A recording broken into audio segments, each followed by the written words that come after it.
बिस्मिल्लाहिर्रहमानिर्रहीम। Welcome back to my YouTube channel English study notes.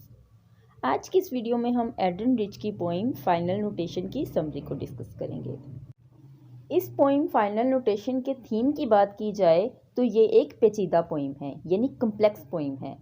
इस poem की समझ नहीं आती क्योंकि इसमें ना तो इसके मौजू के बारे में, इसके थीम के बारे में कोई इशारा मौजूद है और ना ही शायरा का कोई पैगाम मिलता है, और ना ही ये मालूम होता है कि इसमें स्पीकर कौन है और वो किसे मुखातिब कर रहा है, यानी किससे बात कर रहा है। इस पोइम की कई इंटरप्रिटेशंस पेश की जा सकती हैं और इसे पढ़ने वाले अपने ख्वाहिश के मुताबिक इसका मुख्तलिफ अंदाज से मतलब निकाल सकते हैं।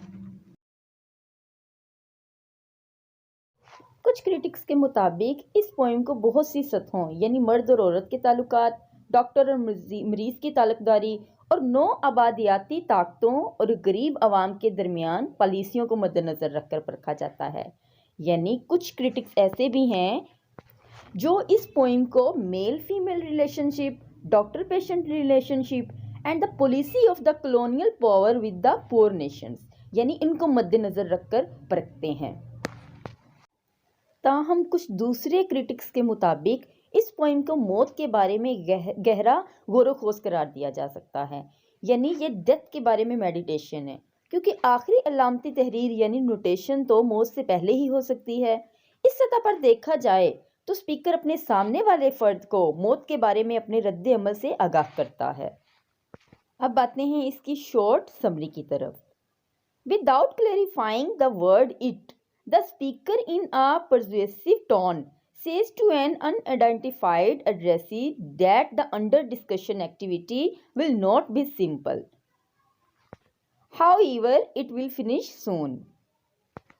इस पोइम में बोलने वाला फर्द इट के वजाहत किए बगैर दूसरे नामालूम फर्द को तरगीब देने वाले अंदाज में कहता है कि जिस काम के बारे में बात की जा रही है ये आसान नहीं होगा, ताहम ये जल्द मुकम्मल हो जाएगा।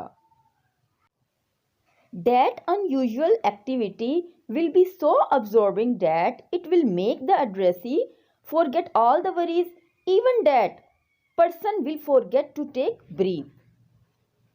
यानी ये गैर मामूली काम दूसरे फर्द को इतना मगन कर देगा कि वो अपनी तमाम परेशानियां भूल जाएगा, हत्ता कि दूसरा फर्द सांस लेना भी भूल जाएगा।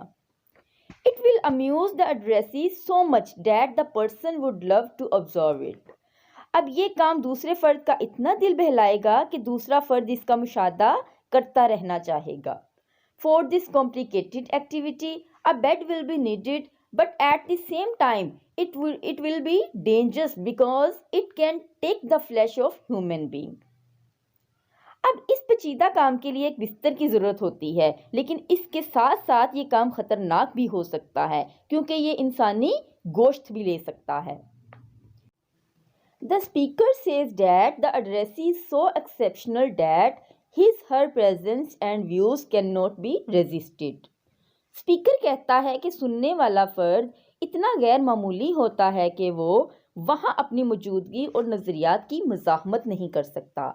That person is taking the parts of lives of the speakers and her companions into far off places which they never thought to visit.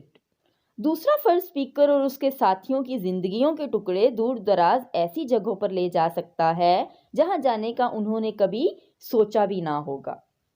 In the end, the speaker again reminds the addressee that this complicated activity will finish soon and expect that the person will eagerly enjoy that activity.